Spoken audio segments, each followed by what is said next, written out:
Okay, so hello, itutuloy natin yung discussion natin from this form.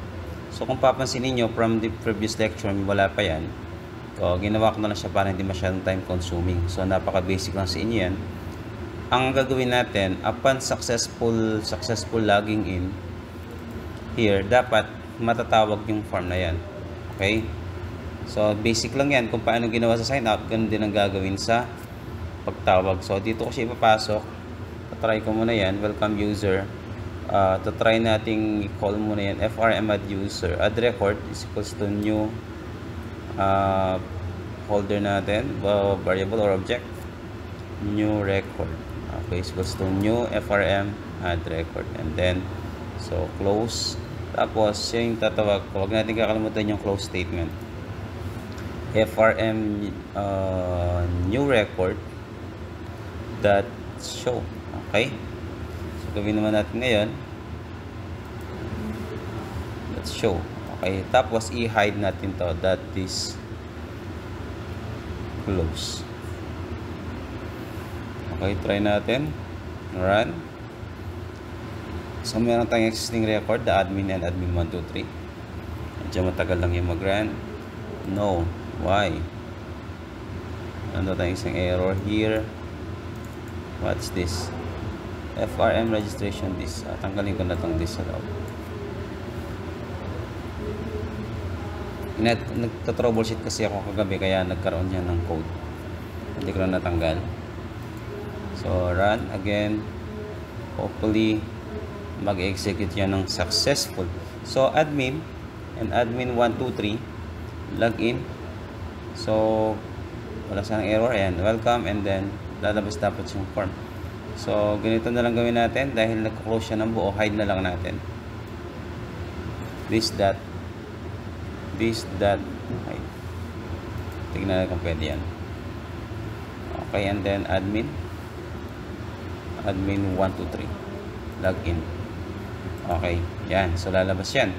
Kailangan nating mag-register dyan, pupunta doon sa database. Of course, first and foremost, kailangan nating dagdagan yung ating table here. Okay, kung masilin nyo, dalawa yung isa lang yung table natin dyan, yung ginawa din sa user. Now, dagdagan natin yan, which is add new table. Kung ano ang laman ng form, syempre yun ang magiging laman ng database natin. Loading, so ano lang yan, basic lang yan. Okay, tayo lang natin.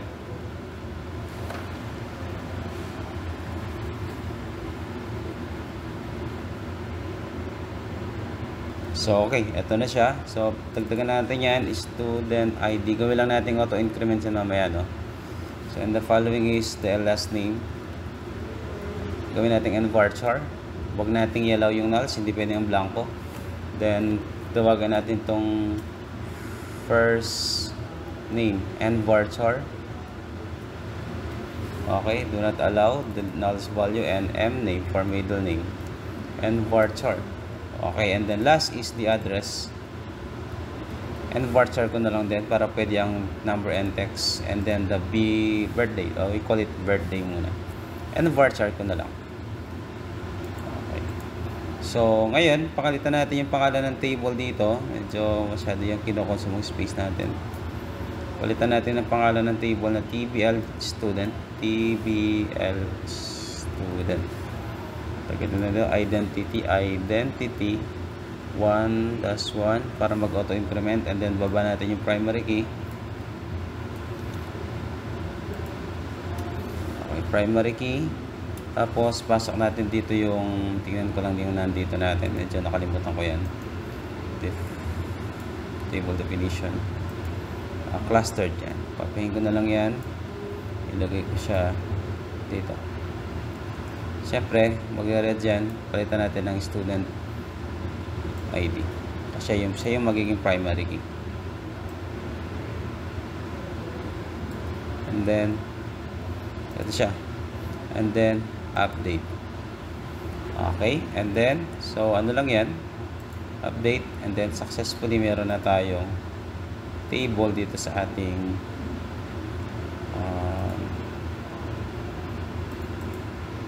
refresh. Mas dalawa na. Ang data connection natin, try natin i-update kung pwede. Edit with designer. Sorry, hindi yan. Kailangan ma-edit natin itong ano natin, itong connection. Preview, edit, configure, source wizard. Tayo lang natin yan.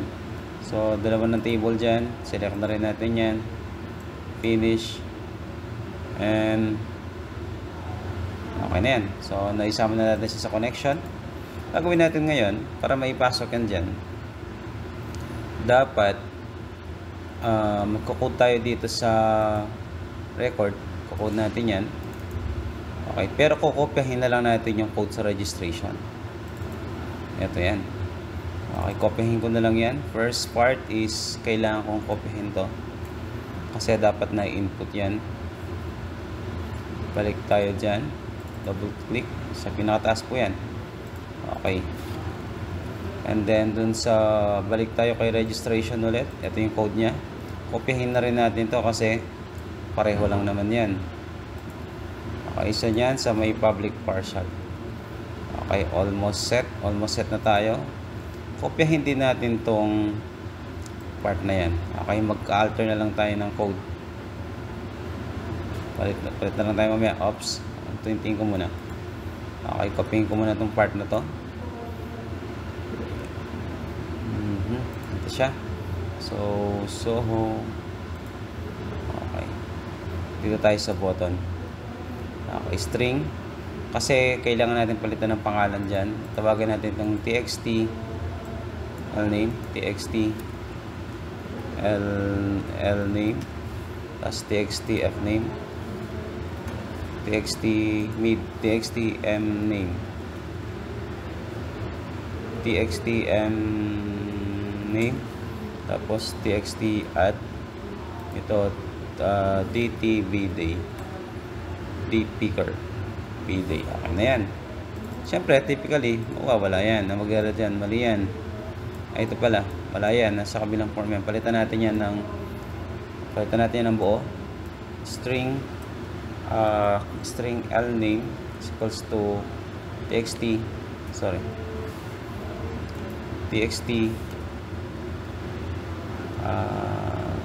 lname dot text dot trim. Okay, so ulit-ulit lang yan. String fname is equals to txt fname.text.trim, and then string mname is equals to txt mname.text.trim. Okay, and then string address is equals to txt add.text.trim, and also here string bday is equals to txt dtbday.text. Yan. Di siya na i-trim kasi perfect naman siya. So why that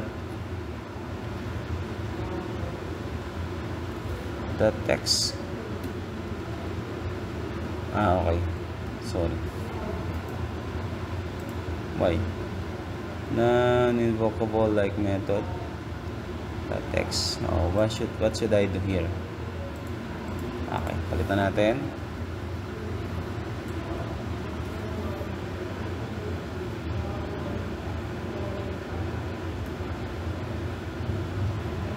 String, palitan natin ng lagyan natin ng format dd tapos 1 2 3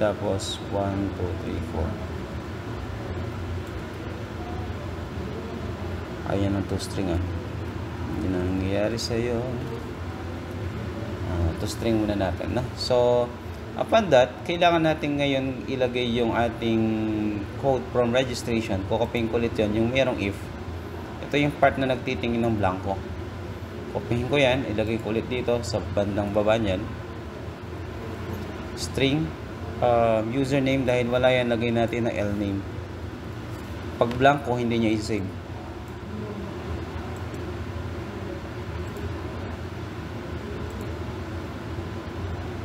So pag blanco hindi niya i-save, lagyan naman natin to ng fname kasi meron yan. Okay, kapahin ko na lang yan. Or lang naman yan. Pasok ko din dito yung name. Tapos pasok ko din dito yung address. Yung birthday hindi na kasi hindi naman pwede maging blanco yan. So please complete all fields.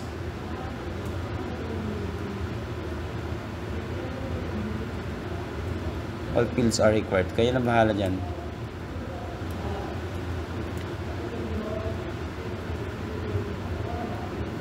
Okay, so yan. And the next part, kukunin ulit natin tong code na to. Kunin ko na yan hanggang mag-close. Hanapin yung close niya, no? Ang pagka-copy dyan, guys, hindi siya basta-basta kinakopy lang. Copyhin muna natin tong buong to hanggang makarating tayo dyan. Okay. So copy, balik tayo dyan sa babayan, of course. Nandito yan. Okay, so mostly commonly naman ang error natin, tatanggalin lang natin yan.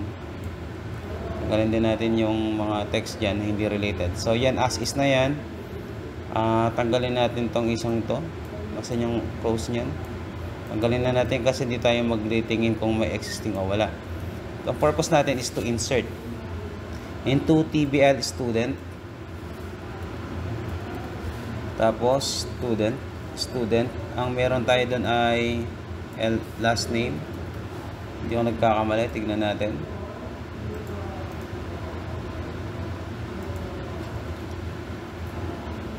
You have last name, first name, name. We have last name, first name, name, tapos at, saka b-date ba? Address and b-day, sorry. Address, b-day. Check ulit, b-day. Okay. So, ayan na siya. Ngayon, dadagdagan natin yan. Instead na uname, lname, palitan natin itong fname. Parameter po yan, no? Tapos, at name. Yung isa naman ay add. Yung isa naman ay b-day. Yan. So, gagawin natin, isusunod natin yan. Kung ano nilagay natin doon, lname. Ito naman ay fname. Of course, hindi na yan username, kaya nag-red kasi walang ganyan. Lname dapat siya, nito ay fname. Copy ko na lang yan. Edit ko na lang. So, palitan natin yan ng mname. Tapos, this is a mname. Yung ano yan, yung nanggagaling sa text box. Kasi ito, address. Ba, yan. So, this is a address. Okay, isa pa. Copy. Nakababa niyan. Ay b-day. Tapos ito ay b-day. Ito yung mga yan. So, natatawag naman sila. So, go lang yan. Tanggalin ko muna yan. So, registration successful kapag tama. So, pag mali naman, wala rin. Wala naman siyang gagawin eh. Okay, so try natin ngayon kung nag-work yan. Kung hindi, troubleshoot.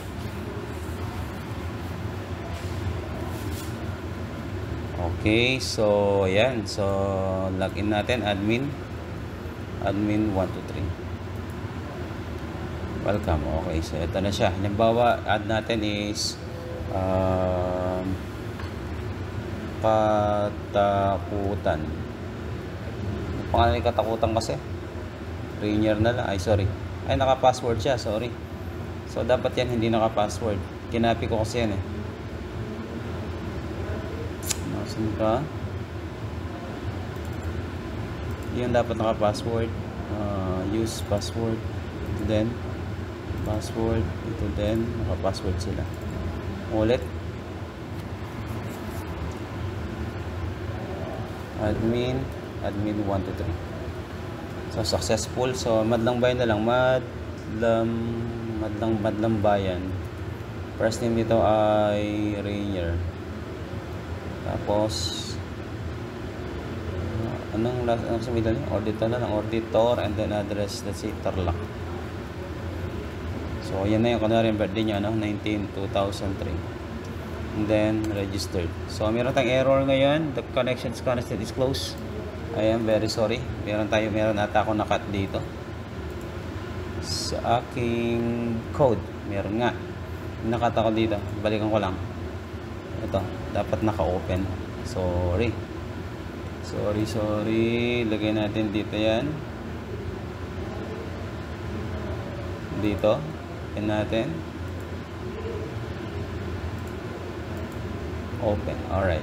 Try ulit natin. Admin 123. Okay. Madlambayan. Prayer and then auditor. Address Tarlac. 2003. Registered. Oh, there's an error here. So a field database with the name X is specified open or it is shared. Attempt to auto name database. So okay, balikan natin. Troubleshoot. Balikan natin ang error natin yan nandito sa part na to. So same naman student.mdf. TV, same lang. Okay. So ito. Papalitan natin ngayon to kasi lumipat pala ako ng PC. Click ko yan. Nagbago na yung aking path. Nagbago kasi. Kailangan ko siyang palitan ngayon. Okay, try natin, no? Kasi nagbago ako ng PC. Admin 123. Okay, tapos ito gawin nating ano yata Buring Madlambayan.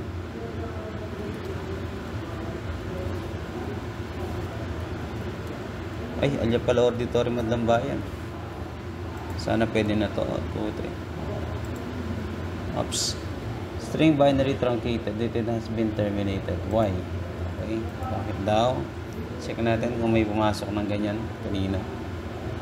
Muna.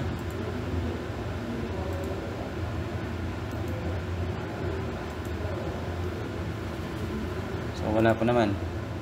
B-Day. Double check. Ulitin ko, insert into TBL student, last name, first name. Balikan natin.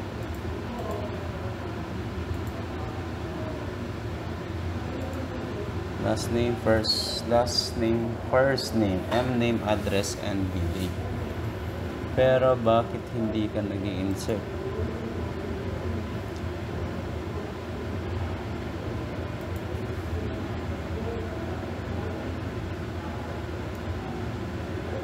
Tama naman siya.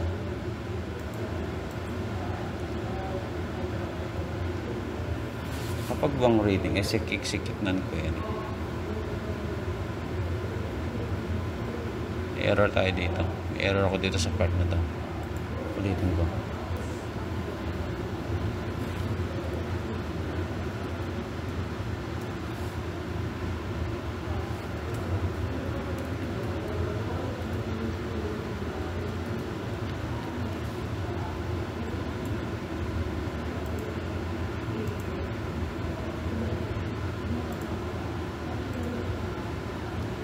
Kita makikita. Siguro dito tayo nagkaka-problem. Dito. Okay. Hold on lang. Post ko muna. So sa tingin ko dito tayo may mali.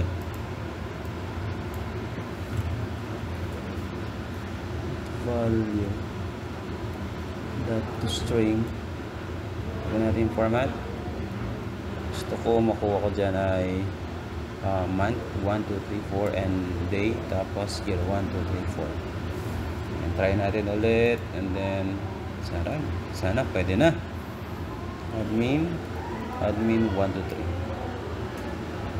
Okay, Madlambayan year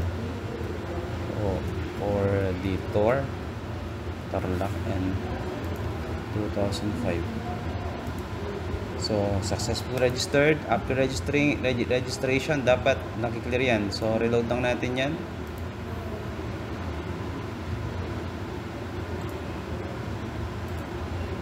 So, ayan, successfully registered naman, pumasok siya, no? Ganun lang gagawin natin, dadagdagan nyo lang. So, dagdagan natin ng code. Gusto ko pag nag-register yan, successful. Ito na yung problema kanina, oh. Nag-successful register yan, dapat nag-clear. Dito siya. txt dot clear, txt dot, sorry, kulang ito. And then txt fname dot clear. Okay, and then txt lname dot clear, tapos txt mname dot clear, ganun lang naman. Tapos txt lname dot select para bumalik yung linker na. So ulitin natin.